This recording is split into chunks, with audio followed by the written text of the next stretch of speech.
Magandang araw po sa inyo lahat. Ito po si Ram Javier Jr. Pag-usapan po natin yung technology. Tayo ba ay nakalinya po tayo sa technology? Di ba hindi po? Saan po? Puro lahat mga ating mga ini-import mga gamit dito. Kotse, kung ano pa man yan. Galing sa ibang bansa. Ang sinasabi ba natin, hindi natin kaya yan? Kaya po natin yan. Yung simpleng e-bike nga, dapat tayo nag-e-export yan. Kayang-kaya natin yan eh. Hindi natin sinusuportahan ang ating taong bayan para sa paggawa ng mga technology. Dapat po nakatuon po tayo dyan. Napakarami po, pati kuryente po may gumagawa, hindi nyo pinapansin. Tapos nagigipit tayo. Anong klase tayo dyan, di ba?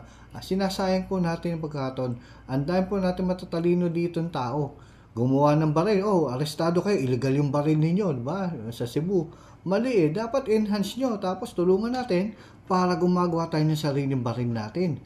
Ganun po dapat, hindi. Pag may mga gumagawa na ganyan, mali yung ginagawa mong sasakyan. Pareho-pareho ng design ng ibang bansa. Ay, tigilan natin yan. Huwag na tayo gumawa. Mag-import na lang tayo.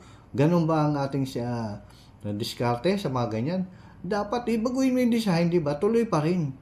Diba? Lahat yan. Dapat pati sasakyan, lalo na mga e-cars ngayon Kayang-kaya natin yan. Hindi lang natin sinusuportahan.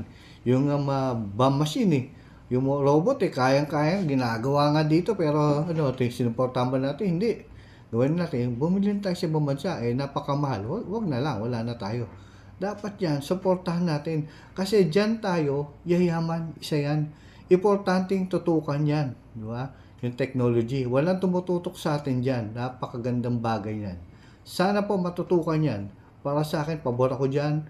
At kung ako lang, tututukan ko yan Kaya lang wala ako sa gobyerno. Pero importante po yan at malaking bagay po sa ikauunlad ng bansa po natin.